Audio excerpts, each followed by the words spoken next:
Hello and welcome to Computerology Academy. और आज हम लोग बात करेंगे कि क्या हिस्ट्री रही है, क्या इतिहास रहा है भारत और चीन के बीच में सीमा विवाद का।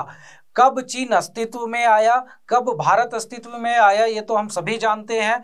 और कैसे कैसे चीन धीरे धीरे एग्रेसिव होता चला गया और भारत पर धीरे धीरे भारी पड़ता चला गया और अब जाकर भारत धीरे धीरे उसे काउंटर कर रहा है। तो ये पूरा क्या टाइमलाइन रहा है, किस तरह से हिस्ट्री रही है, किस तरह से चीन वहां पर सीमा विवाद को जबरदस्ती में कुछ हद तक खड़ा किया, कुछ हद तक पहले से थी और कुछ हद तक मैप और इधर उधर की चीजों के कारण वहां पर ये विवाद बढ़ता चला गया।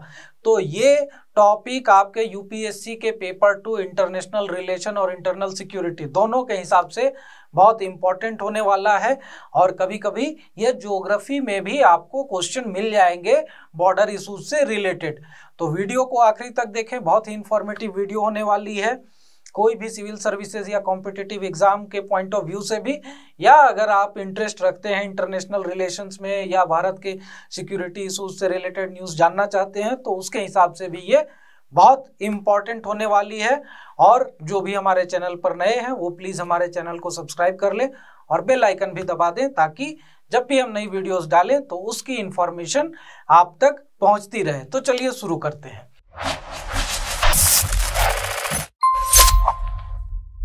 तो सबसे पहले अगर हिस्ट्री की बात करें तो चीन जो है सो भारत से भी 2 साल बाद एग्जिस्टेंस में आया। हमारा देश आज़ाद हुआ 1947 15 अगस्त 1947, लेकिन चीन का एग्जिस्टेंस शुरू होता है 1 अक्टूबर 1949 से, जब वहां पर कम्युनिस्ट पार्टी ऑफ चाइना के लीडर यानी चेयरमैन माओ जेडोंग ने फॉर्मली ये चीज प्रोक्लेम की कि उन्होंने एक पीपल्स रिपब्लिक ऑफ चाइना की स्थापना की है और वहां पर अब उनकी सरकार कम्युनिस्ट पार्टी की सरकार चलेगी। और वहां पर उसके पहले बहुत दिन तक वर्चस्व की लड़ाई भी चली थी। कुओमिंतांग एक और जो कैपिटलिस्ट टाइप की पार्टी थी, जो कि बाद में उसके लीडर चले गए चियांग काई शेक भागकर ताइवान, और वहां पर उन्होंने रिपब्लिक ऑफ चाइना की सरकार की गठन की और ताइवान आज अलग देश अपने आप को कंसीडर करता है। तो इस के बारे में डिटेल में हम लोग बाद में बात करेंगे दूसरे वीडियो में, नहीं तो वीडियो बहुत लंबी हो जाएगी। आज का जो मुद्दा है उसी पे रहते हैं। तो जब People's Republic of China existence में आई, उसके बाद क्या हुआ कि जो माओ जेडोंग थे ये बहुत ही महत्वाकांक्षी थे, जैसे आज जी जिनपिंग, और इसीलिए उनके साथ इन्हें कंपेयर भी किया जाता है। ठीक है, तो वहां पर ये क्या हुआ कि एक ग्रेटर चाइना, एक एकदम विस्तृत रूप से चाइना को बनाने की अपनी इच्छा रखते थे। और इसीलिए उन्होंने क्या किया कि 1949 में सबसे पहले तिब्बत पर हमला किया और तिब्बत को अपने कब्जे में ले लिया। कम्युनिस्ट की जो सरकार थी वहां पर उन्होंने जो चाइनीज आर्मी थी उन्हें घुसा दिया और वहां पर तिब्बत में इन्होंने अपनी व्यवस्था स्थापित कर ली। उसके बाद ये पहुंच गए जिनजियांग में कुछ दिन तक ये लोग घुसे तो जिनजियांग भी थे 1949 में ही, लेकिन वहां के लोगों ने कुछ दिन तक स्ट्रगल किया, लेकिन जो चाइनीज आर्मी है उसके सामने टिक नहीं पाए। और 1950 में चाइनीज सरकार ने जिनजियांग पर भी कब्जा कर लिया। तो कायदे से कहा जाए तो न तो तिब्बत कभी चीन का पार्ट था, न ही जिनजियांग था, ये दोनों उन्होंने एनेक्स किए हैं, जबरदस्ती हथियाए हैं। और इसीलिए यहीं पर शुरू हो जाती है भारत के साथ बॉर्डर डिस्प्यूट। ठीक है, 1949 से, क्योंकि देखेंगे तो ये जो तिब्बत का रीजन है पूरा, यहाँ पे आप देखेंगे कि ये तिब्बत के रीजन से ही पूरा भारत का बॉर्डर लगता है और इसके कारण यहाँ पर ये बॉर्डर डिस्प्यूट हो जाता है। प्लस यहाँ जिनजियांग के प्रोविंस से लगता है। तो यहाँ पर चीनी सरकार का ये कहना था सबसे पहले कि मैकमोहन लाइन जो है वो तिब्बत सरकार और अंग्रेजी सरकार के बीच में व्यवस्था करके वहां पर निर्णय करके बनाई गई थी। और इसीलिए ये एग्रीमेंट हम नहीं मानते हैं, क्योंकि यहाँ पर सबसे पहली बात ये कहते हैं कि तिब्बत की सरकार की ये अथॉरिटी ही नहीं थी कि वो किसी फॉरेन पावर के साथ निगोशिएट करके अग्रीमेंट कर सके, क्योंकि वो लेजिटिमेट सरकार नहीं थी। लेजिटिमेट सरकार जो है वो चाइना की सरकार है, यानी कि पीपल्स रिपब्लिक ऑफ चाइना की गवर्नमेंट को ये अधिकार था कि वो किसी भी फॉरेन पावर के साथ अग्रीमेंट कर सके।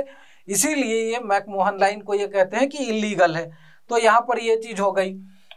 अब यहाँ पर डिस्प्यूट तो शुरू हो गया, लेकिन ये बढ़ता ही चला जा रहा है। इसके पीछे के क्या क्या फैक्टर हैं, कारण क्या क्या है? तो सबसे पहला तो तिब्बत का फैक्टर है, क्योंकि यहाँ पर तिब्बत पे जैसे ही चाइना ने अधिकार किया तो तिब्बत से बहुत सारे रिफ्यूजी, इवन दलाई लामा सब आ गए भारत, और यहाँ पर उन्होंने एग्जाइल में अपनी सरकार चलानी शुरू की। तो चाइना को इससे लग गई मिर्ची कि भाई हमारे यहाँ से जो हमारे अगेंस्ट में प्रोटेस्ट कर रहे थे, आंदोलन चला रहे हैं, उनको भारत पनाह दे रहा है, यानी कि ये हमारे अगेंस्ट में कॉन्स्पिरेसी कर रहा है। तो ये चीज हो गई। प्लस क्या है, भूटान के भी बहुत सारे पार्ट को चाइना हथियाना चाहता है। अभी डोकलाम वाला विवाद भी हो गया था। तो वहां पर फिर से क्या हुई कि भारत हमेशा से भूटान को बचा के रखता है, वहां पर उसकी सुरक्षा सुनिश्चित करता है। उसके पीछे का कारण यह है कि वो एक तरह से बफर स्टेट की तरह काम करता है चाइना और भारत के बीच में। इसीलिए भूटान का वहां पर रहना, सुरक्षित रहना बहुत जरूरी है, क्योंकि उससे कुछ ना कुछ हद तक भारत की भी सुरक्षा सुनिश्चित होती है।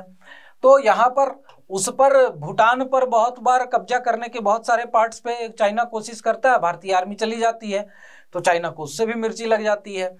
फिर एक आ जाता है नेपाल वाला इशू। नेपाल में भी भारत की ज़्यादा वहाँ पर साख है चाइना की तुलना में। चाइना चाहता है कि नेपाल का झुकाव चीन की तरफ हो, ना कि भारत की तरफ हो, और इसलिए वो हमेशा से ये कोशिश करता है कि नेपाल में वो रेल कनेक्टिविटी दे, रोड कनेक्टिविटी दे, ट्रांसपोर्ट कनेक्टिविटी दे, बहुत सारे डोरे डालते रहता है। लेकिन नेपाल टाइम एंड अगेन इधर उधर झूलते हुए फिर वापस भारत के पास आ जाता है। तो चाइना उससे भी परेशान है कि भाई अब क्या करें। तो ये चीज हो गई। उसके बाद क्या है, इकोनॉमिक कंडीशन है कि धीरे धीरे चाइना की इकोनॉमिक कंडीशन इतनी मजबूत होते चली गई कि उसके पास इतने पैसे आ गए कि वो अपने आर्म्ड फोर्सेस पे, अपने डिफेंस पे, सिक्योरिटी फोर्सेस पे इन्वेस्ट कर सके, वहां पैसा लगा सके। और उसके कारण क्या हुआ कि उसकी वहां पर कंडीशन होते चली गई बहुत हद तक मजबूत। तो अब चाइना को लगता है कि भाई निगोशिएट करने का, एग्रीमेंट करने का, समझौता करने की जरूरत क्या है, ऐसे ही देख लेंगे। तो ऐसे ही देख लेंगे, मजाक है ठीक है। तो ये चीजें हो गई। उसके बाद क्या होता है कि डोमेस्टिक पॉलिटिक्स। देखिए, कोई भी देश में अगर आप ये चीज कहेंगे कि नहीं ये उस देश को दे देते हैं और उनके साथ एग्रीमेंट कर लेते हैं, समझौता कर लेते हैं, तो आपकी जनता जरूर भड़क जाएगी, और भड़कना भी चाहिए, क्योंकि सोवरेनिटी अपनी एक, अपना आत्मसम्मान और स्वाभिमान भी कोई चीज होती है। तो वहां पर चाइना यही चीज दिखाता है कि ये चाइनीज पार्ट है, और शुरू से ये चीज समझाते समझाते अब उनके डोमेस्टिक पॉलिटिक्स में भी ये चीज हो गया है कि उनकी जनता को वो अब समझा नहीं पाएंगे कि ये पहले से भारत का ही था, हम ही लोग बेवकूफी कर रहे थे। और इसके कारण क्या होगा कि वहां पर प्रोटेस्ट वगैरह शुरू हो जाएंगे कि भाई ये भारत के साथ अपने समझौता कर लिया, ये कर लिया, वो कर लिया। तो उस डर से भी यहाँ पर ये लोग बॉर्डर डिस्प्यूट को रिजॉल्व नहीं करना चाहते हैं। उसके बाद क्या हो गया कि जियोपॉलिटिकल ओरिएंटेशन, यानी कि जो विश्व स्तर पर राजनीति चलती है, कूटनीति चलती है, उस मुद्दे पर यहाँ पर एक बार फिर से बात अटक जाती है, क्योंकि भारत का झुकाव है यूनाइटेड स्टेट्स की तरफ। इसे आगे हम लोग डिटेल में देखेंगे। और वहीं जो चाइना है उसके धीरे धीरे रिश्ते खराब हो गए हैं यूनाइटेड स्टेट्स के साथ, और उसकी नजदीकियां बढ़ती जा रही है पाकिस्तान से, ईरान से, रसिया से, और भी ऐसे कुछ देश हैं जिसको कि भारत के साथ जिनके अच्छे रिश्ते नहीं है। तो उसके कारण यहाँ पर जियोपॉलिटिकल इश्यूज ऐसे हो जाते हैं जिसके कारण कि चाइना समझौता करना नहीं चाहता है। प्लस क्या हो जाता है कि ज्योग्राफिकल कंडीशन ऐसा है कि वहां पर बॉर्डर डिस्प्यूट रिजॉल्व करने के बाद ये चीज तय करना बहुत मुश्किल है कि पहले बॉर्डर थी कहां पर, क्योंकि पूरा पहाड़ी क्षेत्र है, पूरा वहां पर अगर एग्जैक्ट पॉइंट की बात करें कि कहां पर बॉर्डर है तो वो शुरुआत में दर्शाया नहीं गया था। तो दोनों में से कोई मानने को तैयार नहीं कि यहां था कि वहां था। पता नहीं, जब मैकमोहन लाइन खींच रहे थे मैप पर तो अंग्रेज लोगों ने पेंसिल के लिए शार्पनर रखा था या नहीं रखा था। इशू ये हुआ कि उन्होंने जो मैप पर लाइन खींची उसे अगर एग्जैक्ट स्केल पर निकाले तो ये लाइन की जो विड्थ होगी, जो चौड़ाई होगी, वो 8 से 10 किलोमीटर जा सकती है। तो चाइना कहेगा कि 8 किलोमीटर अंदर है, भारत कहेगा नहीं इधर है, तो उसमें झमेला होना ही होना है। और इन सब चीजों पर वहां समझौता हो नहीं पा रहा है, जिसके कारण कि यहाँ पर इशू बने हुए हैं। लेकिन यहाँ पर अगर देखें हिस्ट्री की किस तरह से रहा, तो हिस्ट्री धीरे धीरे चेंज हुई है। हम लोग भारत के जो आज़ादी का साल है वहां से देखते हैं, नापते हैं, क्योंकि चाइना तो एग्जिस्टेंस में 1949 में आया, लेकिन हम लोग भारत के हिसाब से देखते हैं। तो यहाँ पर एक टाइमलाइन है 1947 से लेकर 1993 तक का। और यहाँ पर सबसे पहले क्या हुआ कि भारत जब देश आजाद हुआ तो वहां पर जो भी प्रिंसली स्टेट्स थे, रियासतें थी, उनको एक साथ जुटाने में, अपने इंटरनल पॉलिटिक्स में भारत इतना बिजी था कि वहां पर वो बॉर्डर पर ज्यादा ध्यान दे ही नहीं पाया। प्लस तुरंत में एक लड़ाई ऑलरेडी हो चुकी थी पाकिस्तान के साथ, तो वहां पर भारत इस चीज पर ध्यान नहीं दे पाया कि चाइना उधर से क्या कर रहा है, और वहां पर भारत उस चीज को पूरा नेग्लेक्ट करता चला गया, जिसका कि फायदा उठाया चीन ने। चाइना उस समय क्या था कि पूरी तरह से एग्रेसिव था। आजाद होते के साथ चाइना ने सबसे पहले क्या किया कि अपनी बॉर्डर्स मजबूत की। सबसे पहले कोई रियासत नहीं, कोई तिब्बत नहीं, कोई जिनजियांग नहीं, सब पर अटैक करो, अपने बॉर्डर को सिक्योर करो, अपना क्षेत्र एक डिमार्केशन करो, कब्जे में लो, और उसके बाद की चीजें देखेंगे। सबसे पहले उसने अपना घेराबंदी बढ़िया से किया, और यही चीज भारत नहीं कर पाया। तो उसके कारण क्या हुआ कि वहां पर देखेंगे, भारत को जब ये लगा कि यहाँ पर कुछ गड़बड़ हो रहा है, तिब्बत पे कब्जा हो गया है, जिनजियांग पे कब्जा हो गया है। पहले तिब्बत एक बफर स्टेट की तरह था भारत और चीन के बीच में, लेकिन उसका एग्जिस्टेंस खत्म हो गया। तो वहां पर भारत ने सोचा कि हिंदी चीनी भाई भाई जो पुराना नारा चला रहा था, उसके हिसाब से हम लोग यहाँ पर इनके साथ कर लेते हैं एक समझौता। तो 1954 में साइन हुआ पंचशील एग्रीमेंट, और नेहरू जी का ये एक फिक्स्ड सिस्टम था कि हर एक देश के साथ पंचशील साइन कर लेना है।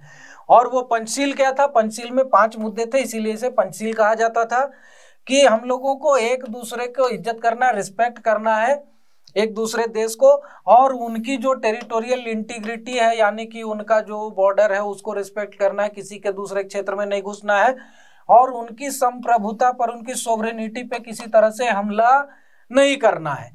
पहला पॉइंट ये था। दूसरा पॉइंट था कि हम लोग एक दूसरे पर हमला नहीं करेंगे, म्यूचुअल नॉन एग्रेशन, ना आप लाठी चलाओ ना हम चलाएंगे, ठीक है। उसके बाद एक और एग्रीमेंट में पॉइंट क्या था कि म्यूचुअल नॉन इंटरफेरेंस, यानी कि आपके आंतरिक मुद्दे में हम कोई हस्तक्षेप नहीं करेंगे, मेरे आंतरिक मुद्दे में आप कोई हस्तक्षेप नहीं करेंगे। जैसे पड़ोसी दो लड़ते हैं, बोलते हैं ना कि अपना घर में देखो, मेरे घर में काहे झांक रहे हो, तो वो चीजें थी ये कि चाइना अपना घर अपना संभाले, भारत अपना घर खुद संभाल लेंगे। तो ये चीजें थी। उसके बाद अगला क्या था कि इक्वलिटी एंड म्यूचुअल बेनिफिट, जो भी ऐसा हो कुछ जिसमें कि दोनों के हित हों, तो वहां पर दोनों इक्वल फुटिंग पे वहां पर बातचीत करेंगे, और दोनों को उससे बेनिफिट होना चाहिए, म्यूचुअल बेनिफिट वाली बात थी कि दोनों को फायदा हो, ठीक है। उसके बाद लास्ट पॉइंट इसमें क्या था? पीसफुल कोएग्जिस्टेंस, जियो और जीने दो वाला हिसाब था कि आप भी मजे में रहो, हम भी मजे में रहें, हम लोग एक दूसरे से मारपीट नहीं करेंगे। तो ये पंचशील का पूरा मुद्दा था। इसे फाइनलाइज किया 1954 में, और इसके बाद भारत की सरकार हो गई निश्चिंत कि पंचशील साइन कर लिए भाई। अब हर कोई भारत के जैसा और भारतीय नेताओं के जैसा शरीफ तो होता नहीं है। यहाँ पर पंचशील साइन करके गए और उधर कॉन्स्पिरेसी हो गई चालू। तो यहाँ पर क्या हुआ कि जब तिब्बत पर 1949 में अटैक किया, अनेक्स किया चाइना ने, तो उसी समय से तिब्बत में जो सरकार चलती थी, लामा की सरकार चलती थी, दलाई लामा की, जो वहां के लीडर हुआ करते थे और एक तरह से वहां के रूलर भी हुआ करते थे। और ये लोग बिलोंग करते थे महायाना और वज्रयाना बुद्धिज्म सेक्ट से। तो इनमें दलाई लामा जो थे वो लीड कर रहे थे प्रोटेस्ट को, प्रोसेशन को, और वहां पर एक तरह से ये चाह रहे थे कि चाइना की सरकार, जो चाइना की आर्मी है वो चली जाए, इनका दखल खत्म हो, और हम लोग फिर अपना जैसे जी रहे थे, पूरी दुनिया से कटे कटे अपना भजन करना है, मजे में रहना है, वो वाली जिंदगी जी ले। लेकिन इनका क्या हुआ कि जो भी आंदोलन था वो हो गया फेल। अब जैसे ही आंदोलन फेल हुआ तो दलाई लामा पे खतरा मंडराने लगा कि या तो पकड़े जाएंगे या फिर मारे जाएंगे। तो दलाई लामा सोचे कि अब क्या करें, तो 1959 में वो भागकर आ गए इंडिया, क्योंकि चाइना में रहते तो पक्का चाइनीज सरकार जैसी है, क्या करती वो दुनिया को पता है, ठीक है। और उस समय तो और भी खतरनाक थी, ना इतना मीडिया था, ना सोशल मीडिया था, ना कुछ नहीं था। चाइनीज सरकार अगर दलाई लामा को गायब भी कर देती तो कुछ नहीं पता चलता। यहाँ पर अली बाबा के फाउंडर को गायब कर दिए ये लोग, तो बहुत दिन तक पता ही नहीं चला कि वो गए कहाँ, ठीक है। तो ये चीज थी। अब जैसे ही वो वहां से भाग कर आए भारत, तो उन्होंने एक तिब्बत एक्साइल एडमिनिस्ट्रेशन यानी कि निर्वासित सरकार का गठन किया भारत में, मसूरी में। सब लोग जानते हैं कि जो एक्साइल गवर्नमेंट है तिब्बत की वो धर्मशाला में चलती है, लेकिन जब वो आए थे भारत तो 1959 में मसूरी में एक्साइल एडमिनिस्ट्रेशन की स्थापना हुई थी मसूरी में, और उसी साल कुछ दिनों के बाद उसे शिफ्ट करके धर्मशाला लेके गया था, और वहां पर सेंट्रल तिब्बतन एडमिनिस्ट्रेशन के नाम से दूसरा, ठीक है, यही मतलब सेम था, इसी का नाम चेंज कर दिया गया था और नाम रख दिया गया सेंट्रल तिब्बतन एडमिनिस्ट्रेशन, ठीक है। और ये जैसे ही सारा कुछ हुआ और भारत ने ये चीज एग्री कर लिया कि हाँ भाई आप यहाँ पर अपनी एक्साइल एडमिनिस्ट्रेशन, अपनी सरकार निर्वासन में चला सकते हैं, तो चाइना गया भड़क कि भाई भारत हमारे साथ कॉन्स्पिरेसी कर रहा है, हमारे आंतरिक मामले में दखल दे रहा है, तिब्बत की सरकार को वहां अपने जमीन से क्यों चलने दे रहा है।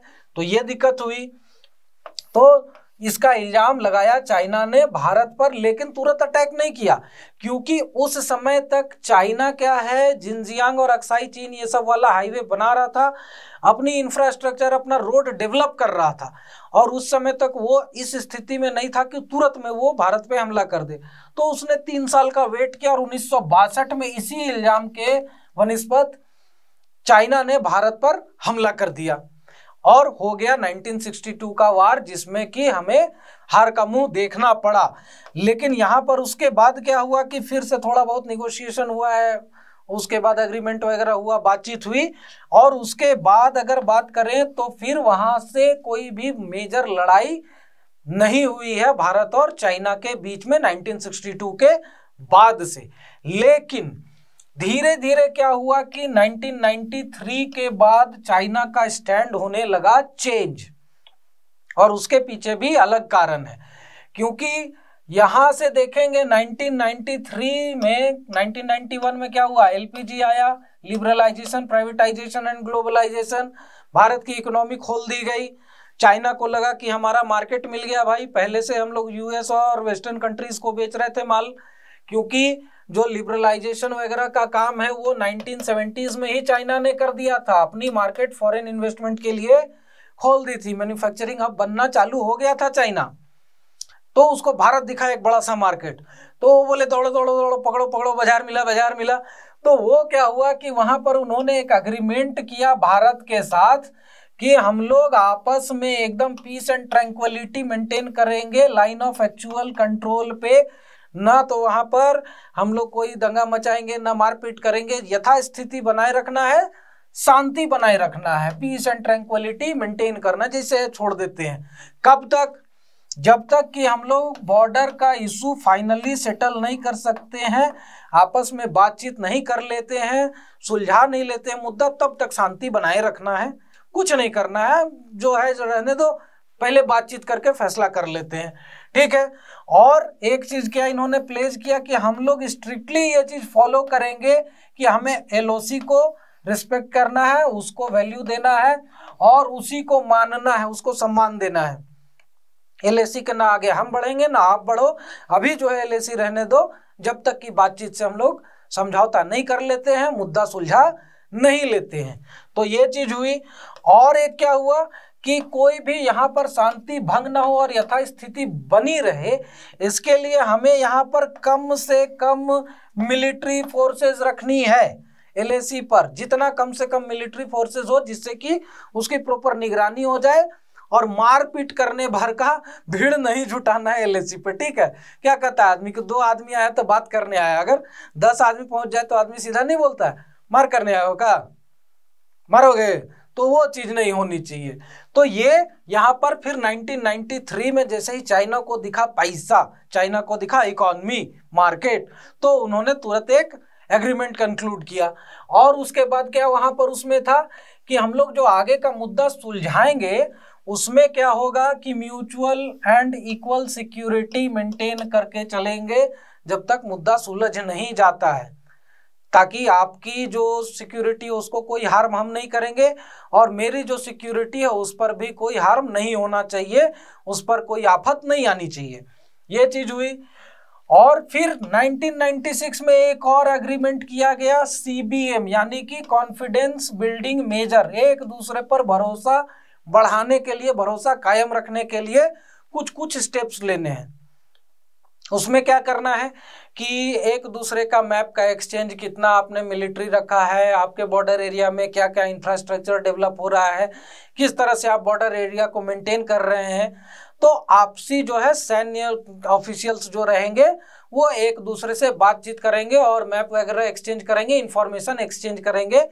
इसका नाम दिया गया कॉन्फिडेंस बिल्डिंग मेजर, यानी कि एक दूसरे पर भरोसा बढ़ाने के लिए जो भी हम लोग प्रयास कर सकते हैं वो करना है। तो ये 1996 में किया गया। उसके बाद यहाँ पर क्या किया गया कि जो LAC पे जितने भी सुरक्षा बल हैं, जितने भी सैन्य अधिकारी हैं, सेना है, बल है, उसका लिमिट कितना रहेगा, इसके बारे में भी बातें आदान प्रदान होने लगी, इंफॉर्मेशन एक्सचेंज होने लगा। ये हुआ।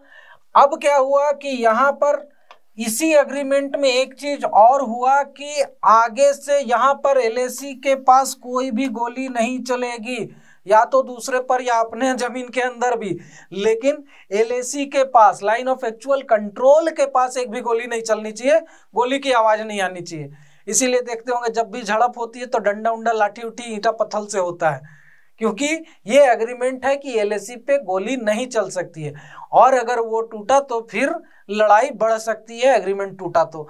इसीलिए दोनों तरफ की सेना इस चीज का ध्यान रखती है कि जो भी मारपीट करना, उठा पटक करना, हाथापाई करना, लाठी डंडे चलाना है, लेकिन गोली नहीं चलाना है भाई। ठीक है, तो ये चीजें हुई एग्रीमेंट 1996 में। लेकिन इशू यहाँ पे फिर भी क्या रह गया कि धीरे धीरे चाइना जो है वो दूसरी तरफ भागने लगा। वो क्या करने लगा कि इसमें से बहुत सारे मुद्दों को मानने से इनकार करने लगा।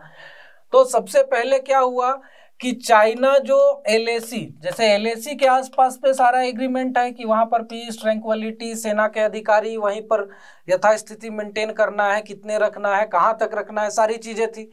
अब यहाँ पर क्या हुआ कि जो LAC का ये लोग इंटरप्रिटेशन करते हैं, ये निष्कर्ष निकालते हैं कि LAC है कहाँ। तो चाइना कहती है कि नवंबर 1959 में जहां पर LAC थी वही एक्चुअल LAC है।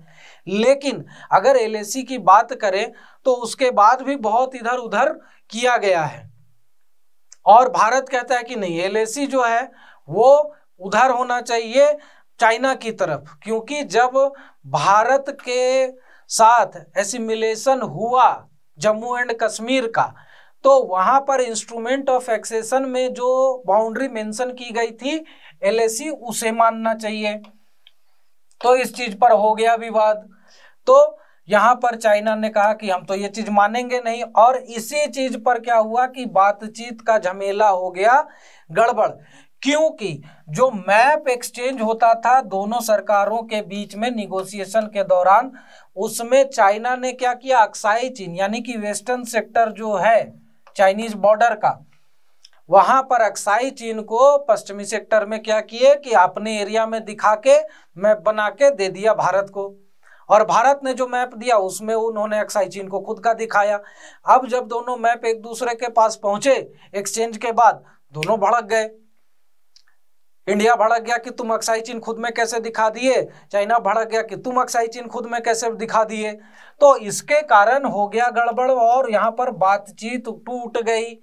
अब यहाँ पर क्या हुआ कि इसके बाद जब दोनों मैप को बढ़िया से स्टडी करना चालू किए तो पता चला इसमें सिर्फ वेस्टर्न सेक्टर ही नहीं और भी बहुत जगह पर गड़बड़ किए गए हैं। तो हुआ कि भाई वो ना कॉपी में अगर एग्जाम में चेक होते रहता, एक जगह गलती मिल जाए तो गुरुजी दो बढ़िया से चेक करना चालू करते हैं, और तब जाके पता चलता है कि यार इसमें तो और भी गड़बड़ लिखा हुआ है। वही चीज हो गई यहाँ पर कि जैसे ही बढ़िया से इंटरप्रिटेशन, बढ़िया से स्टडी चालू हुई मैप की, तो पता चला कि इसमें और भी बहुत सारे जगहों पर इशूज हैं, लाइन इधर से उधर दिखाया गया मैप में। तो यहाँ पर इसके कारण फिर बातचीत हो गई गड़बड़। फिर 2003 का समय आया। 2003 तक ये चीजें दोनों की सरकारों को लगा कि भाई सरकार के स्तर पे या सेना के स्तर पे बातचीत अगर करेंगे तो डिप्लोमेटिक तरीके से सही से इस समस्या का समाधान नहीं निकल सकता है। तो फिर फैसला हुआ कि दोनों सरकारें कोई ऐसे जानकार व्यक्ति को स्पेशल रिप्रेजेंटेटिव अपॉइंट करेंगे जिनका की काम सालों भर यही होगा कि एक दूसरे से बात करो और फैसला निकालो।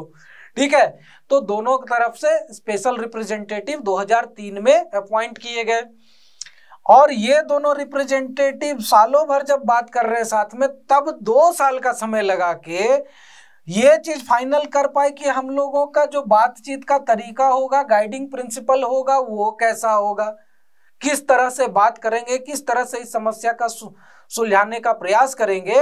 ये चीज फाइनल करने में 2 साल का वक्त लगा। 2003 से 2005 तक ये दोनों रिप्रेजेंटेटिव बैठकर यही तय करते रहे। ठीक है, अब क्या हुआ, तय तो कर लिए 2 साल में, तो तय ये हुआ कि यहाँ पर पैकेज डील होगी, यानी कि पूरा जो बॉर्डर इशू है उसका समस्या का समाधान एक साथ निकाला जाएगा। कोई ईस्टर्न सेक्टर नहीं, कोई वेस्टर्न सेक्टर नहीं, कोई अरुणाचल प्रदेश नहीं, कोई अक्साई चीन नहीं, कोई हिमाचल वाला एरिया नहीं, इंडिया चाइना का पूरा जो बॉर्डर है सारे का समस्या का समाधान एक साथ निकलेगा, फाइनल डील होगी और उसी पर मुहर लगेगी। अब इस पे बातचीत करना है कि पैकेज डील कैसे होगा और किस तरह का होगा। तो ये हुआ। उसके बाद एक प्रिंसिपल इसमें लगाया गया कि प्रिंसिपल ऑफ सेटल्ड पॉपुलेशन। इसका मतलब ये था कि भले बॉर्डर में डिस्प्यूट है, लेकिन बॉर्डर एरिया में कुछ कुछ हर एक देश के निवासी, हर एक देश के देशवासी जाकर रहने लगते हैं। तो जहां पर भी भारत के लोग रह रहे हैं वो निश्चित रूप से भारत में ही जाएगा, और जहां पर चाइना के लोग रह रहे हैं, इसीलिए आप देखे होंगे कि हमेशा ये न्यूज में आते रहता है कि वहां पर LAC के इधर आकर चाइना ने अपना गांव बसा लिया, या फिर अरुणाचल प्रदेश के एरिया में घुसकर उधर वहां पर नजदीक में जाकर गांव बसा लिया। तो इंच बाय इंच वो क्या करते हैं, प्रयास आगे बढ़ने का। और इसीलिए भी हाल फिलहाल में हमने तवांग रीजन में देखा था कि वहां पर अच्छे से झड़प हुई थी और कूटे गए थे चाइनीज। तो वो लोग वही करते हैं, धीरे धीरे आगे बढ़ के अपने गांव बसाते जाते हैं और आम जनता को बसाते जाते हैं, ताकि इस चीज का फायदा उठा सके प्रिंसिपल ऑफ सेटल्ड पॉपुलेशन। लेकिन अभी हम लोग देखेंगे क्या कि इसको नहीं मानने वाला भी चाइना ही है। ठीक है, और दूसरा यहाँ पर क्या था कि जो भी हम लोग यहाँ पर बॉर्डर तय करेंगे वो ऐसे तय करना है जिसको कि आसानी से आइडेंटिफाई किया जा सके, समझा जा सके, और जो कि वहां पर प्राकृतिक रूप से जो भी भौगोलिक क्षेत्र है, भौगोलिक परिदृश्य है, उसके हिसाब से, ज्योग्राफिकल फीचर के हिसाब से हमें बॉर्डर तय करना है, ताकि ये बाद में न इशू हो कि ये यहाँ था कि वहां था। अगर कोई नदी है तो नदी का पश्चिमी बैंक या दक्षिणी बैंक या उत्तरी बैंक या पूर्वी बैंक जो भी हो, किनारे के हिसाब से अगर पकड़ रहे हैं तो वो एक ज्योग्राफी फॉलो करनी है, और वो आसानी से जमीनी स्तर पर मार्क किया जा सके, खूंटा गाड़ा जा सके कि यहाँ पर तक चाइना का है और इधर तक का भारत का है। तो ये चीज एक प्रिंसिपल फॉलो करना होगा। ये 2005 में तय हुआ। ठीक है, लेकिन 2007 आते आते इन सारी चीजों को चाइना ने खुद ही खारिज कर दिया, मानने से इनकार कर दिया। क्यों कर दिया? क्योंकि उन्होंने साफ साफ क्लेम कर दिया कि तवांग तो हमारा ही है और वो दक्षिणी तिब्बत है। पहले तो ये क्लेम किया और कुछ दिन बाद बोलते हैं कि ना, पूरा का पूरा अरुणाचल प्रदेश हमारा है और ये दक्षिणी तिब्बत है। यहाँ पर बुद्धिस्ट पॉपुलेशन रहते हैं ज्यादातर, और ये दक्षिणी तिब्बत का रीजन है जिस पर कि भारत ने गैरकानूनी तरीके से अधिकार जमा रखा है। ये कहना है चाइना का। तो ऐसा थोड़ी है कि जहां भी बुद्धिस्ट रहते हैं वो सारा चीन का है। तो ये चीजें हो गई। 2007 तक पूरा सिस्टम जो है फेल होने के कगार पर पहुंच गया। तो ये फेल होने के कगार पर पहुंचा क्यों, उसके पीछे का कारण क्या है? चाइना ने अपना जो पोजीशन है वो धीरे धीरे बदला क्यों? तो चाइना देखिए लॉन्ग टर्म स्ट्रेटेजी लेके चलता है। वो बहुत सोच समझ कर आगे बढ़ता है कि हमें आगे क्या करना है, 25 साल बाद क्या करना है, ये करना है, वो करना है, सारी चीजें सोच समझ कर देख सुन के चलता है। तो यहाँ पर भी वही चीज हुआ। सबसे पहले क्या था कि भारत की नजदीकी थी रसिया के साथ, यानी कि यूएसएसआर के साथ, बाद में रसिया के साथ आई 1991 के यूएसएसआर के विघटन के बाद। लेकिन चाइना की नजदीकी किसके साथ थी? यूएस के साथ। क्यों थी? क्योंकि चाइना था मैन्युफैक्चरिंग हब, फॉरेन इन्वेस्टमेंट मिल रहा था यूएस से और मार्केट था यूएस में ही। तो चाइना यहाँ पर पैसे छाप रहा था, तो तब तक थी यूएस के साथ नजदीकी, लेकिन बाद में यूएस को क्या लगा कि भाई हमसे पैसा लेके, हम ही को बेच के, हमारा ही सामान बना के, हमारी ही टेक्नोलॉजी लेके और हम ही से पैसा कमा के अब धीरे धीरे इतना बड़ा हो गया कि हमें ही आंख दिखाएगा। और यूएसएसआर के विघटन के बाद वहां पर बाइपोलर वर्ल्ड से हो गया क्या, यूनिपोलर वर्ल्ड। तो यूएस को समझ में आ गया कि अब अगर चाइना को बड़ा करते हैं तो जो एक को खत्म किए दूसरा ना प्रकट हो जाए, भस्मासुर। तो इसीलिए इस भस्मासुर को नहीं बनने देना है। तो धीरे धीरे यूएस की नजदीकी भारत के साथ भी बढ़ने लगी और इस बात का लग गया चाइना को बुरा। वो बोला ठीक है, हम तुमको शांति से जीने ही नहीं देंगे तो तुम बाकी चीजों पे ध्यान क्या दोगे। ठीक है, किसी का काम अगर बिगाड़ना हो ना तो कुछ नहीं, उसको 4 बार डांट लगा दीजिए, 4 बार झगड़ा कर लीजिए, वो दिन भर डिस्टर्ब रहेगा, उसका अपना काम गड़बड़ रहेगा। वही कांड यहाँ पर किया चाइना ने कि भारत के साथ हम बॉर्डर डिस्प्यूट खत्म ही नहीं करेंगे, इधर ही बिजी रखेंगे, तो डेवलप कहां से करेगा। तो ये चीजें हुई। उसके बाद एक इशू था तिब्बत का, क्योंकि तिब्बत की एग्जाइल गवर्नमेंट चल रही थी भारत में और 1993 से क्या हुआ कि तिब्बत की सरकार में इलेक्शन भी चालू हो गया और धर्मशाला में कायदे से पार्लियामेंट बैठने लगी तिब्बत की, और उसका इलेक्शन भी चालू हो गया और जितने भी रिफ्यूजी लोग इधर उधर रहते हैं उनके लिए पोलिंग बूथ स्टेब्लिश किया जाने लगा और तिब्बत की सरकार का इलेक्शन शुरू हो गया। और सबसे ज्यादा रिफ्यूजी भारत में ही रहते हैं, तो यहाँ पर पूरा एकदम बढ़िया से बढ़ चढ़ के इलेक्शन होने लगा। और इससे चाइना को लग गई मिर्ची कि भाई यहाँ पर डेमोक्रेसी भी आ गई तिब्बत के नाम पे, तिब्बत का आता पता नहीं है एज अ देश, और यहाँ पर ये लोग इसकी सरकार चला रहे हैं, निर्वासित सरकार, और फैसिलिटेट कर रहा है भारत, तो इससे भी गुस्सा चढ़ा। उसके बाद क्या हुआ कि ग्लोबल इकोनॉमिक क्राइसिस शुरू हो गई, रिसेशन शुरू हो गया 2007-8 में। और कभी भी जब जनता का ध्यान महंगाई और इन्फ्लेशन जो भी है, ठीक है, इकोनॉमी और आंतरिक मुद्दों पर जाने लगे तो आप उसको इंटरनेशनल रिलेशन और बाहर के मुद्दे दिखा दीजिए, वो अंदर के मुद्दे भूल जाता है। जैसे हमेशा पाकिस्तान करता है पीओके, खुद खाने को पैसे नहीं पीओके। वही चीज यहाँ पर क्या हुई कि जैसे ही ग्लोबल रिसेशन शुरू हुआ तो चाइनीज सामान का ग्लोबल मार्केट में डिमांड कम हो गया, डिमांड कम हो गया तो सेल कम हुआ, सेल कम हुआ तो इनकम कम हुई, तो चाइना में बढ़ने लगा अनएम्प्लॉयमेंट। अब एम्प्लॉयमेंट बढ़ने लगा तो क्या हुआ, ध्यान भटका के उसको ले चलो भारत की तरफ, बॉर्डर इशू की तरफ। तो ये चीजें हुई ताकि वहां पर कोई ज्यादा क्राइसिस ना हो। उसके बाद अगला बड़ा मुद्दा हो गया जुलाई 2007 में सिविल न्यूक्लियर डील साइन हो गई यूनाइटेड स्टेट्स ऑफ अमेरिका के साथ भारत की। और सिविल न्यूक्लियर डील साइन होने का मतलब था कि न्यूक्लियर टेक्नोलॉजी और इक्विपमेंट्स की सप्लाई यूनाइटेड स्टेट्स कर सकता है भारत को, और भारत को वो खुद जो इक्विपमेंट दे रहा है, सप्लाई कर रहा है पावर जनरेशन या जो भी चीजों के लिए। साथ में यूएस ने क्या किया कि भारत के लिए पिच करने लगा, ये बात करने लगा कि भारत को भी न्यूक्लियर सप्लायर ग्रुप एनएसजी का मेंबर बनाना चाहिए, जो कि फाइनली मिला भी, भारत एनएसजी का मेंबर बना भी। ठीक है, तो ये चीज के लिए जब यूनाइटेड स्टेट्स सपोर्ट करने लगा भारत का तो चाइना को बड़ी मिर्ची लगी कि ये एक एलीट ग्रुप है, 38-39 देश हैं इसमें, तो भारत को न मिल सके मेंबरशिप, इसके चलते चाइना ने उस समय कहने लगा ठीक है, इंडिया को दे रहे हो तो पाकिस्तान को भी दे दो। हर चीज में देखेंगे कि जहां पर पाकिस्तान और भारत दोनों मेंबर नहीं है, अगर इंडिया को मिलने वाला रहता है तो चाइना कहने लगता है पाकिस्तान को भी दे दो, पाकिस्तान को भी दे दो, ताकि एक काउंटर बैलेंस वो क्रिएट कर सके। जैसे शंघाई कॉर्पोरेशन ऑर्गेनाइजेशन में हुआ था, भारत और पाकिस्तान दोनों को साथ में मिली थी मेंबरशिप। तो यही चीज वहां पर चाइना करने लगा, लेकिन जितने भी मेंबर देश थे, ऑस्ट्रेलिया, जापान, न्यूजीलैंड, जो भी थे एनएसजी के मेंबर, उन लोगों ने साफ कह दिया कि हम लोग पाकिस्तान को तो कतई नहीं देंगे।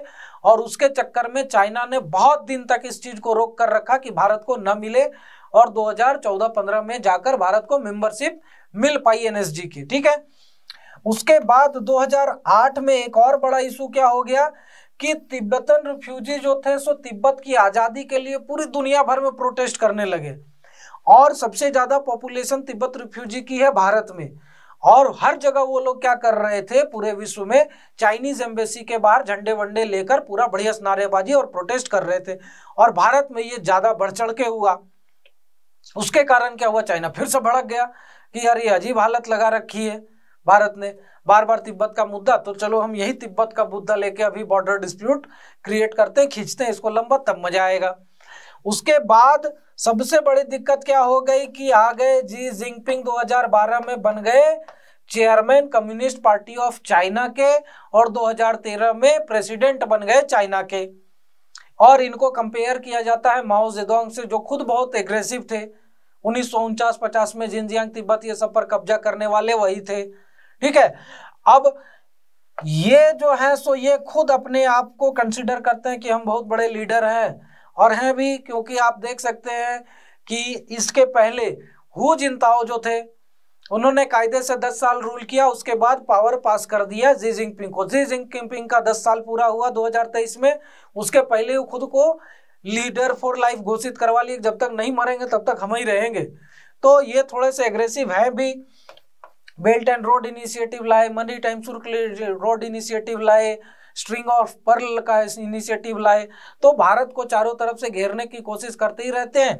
तो ये भारत के साथ क्या ही बॉर्डर डिस्प्यूट सॉल्व करेंगे।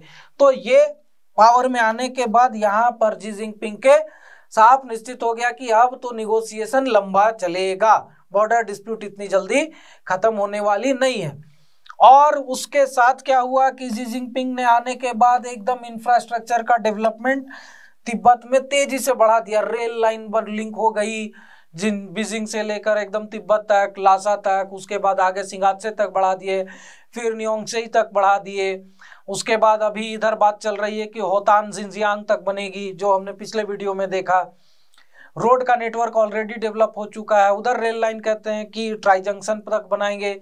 अगर वो वीडियो आपने नहीं देखा है तो प्लेलिस्ट में है, आप देख सकते हैं, उसमें पूरे डिटेल में कि कहाँ कहाँ कैसे कैसे इंफ्रास्ट्रक्चर डेवलपमेंट करने की बात हो रही है और किस तरह से उससे भारत की संप्रभुता को खतरा है, ये चीज पूरे डिटेल में दी गई है। तो यहाँ आते आते जो बॉर्डर डिस्प्यूट को खत्म होने का थोड़ा सा उम्मीद लग भी रहा था, ये पूरी तरह से हो गया खत्म। तो ये पूरी हिस्ट्री है, और आगे अब जब कुछ निष्कर्ष निकलता है या कुछ डेवलपमेंट होती है तो उसके बारे में हम लोग आगे बात करेंगे। और यहाँ तक वीडियो को देखने के लिए धन्यवाद। आप हमें हमारे इंस्टाग्राम और फेसबुक हैंडल पर भी हमें फॉलो कर सकते हैं। और अगर यहाँ तक आपने हमारे वीडियो को देखा है और हमारे चैनल को सब्सक्राइब नहीं किया है तो सब्सक्राइब कर बेल आइकन भी दबा दें, इससे हमें भी खुशी होगी और मोटिवेशन भी मिलेगा। और अगर आप यूपीएससी, जेपीएससी या बीपीएससी की तैयारी कर रहे हैं या करंट अफेयर से रूबरू रहना चाहते हैं तो आप हमारे ऐप को डाउनलोड कर सकते हैं या हमारे वेबसाइट पर भी विजिट कर सकते हैं। वहाँ पर जेपीएससी, यूपीएससी ये सब की कोर्सेज हैं, फ्री कोर्सेज हैं, पेड कोर्सेज हैं, फ्री में स्टडी मटेरियल भी अवेलेबल है, तो उन सब का भी लाभ आप उठा सकते हैं। Thank you very much and have a nice day.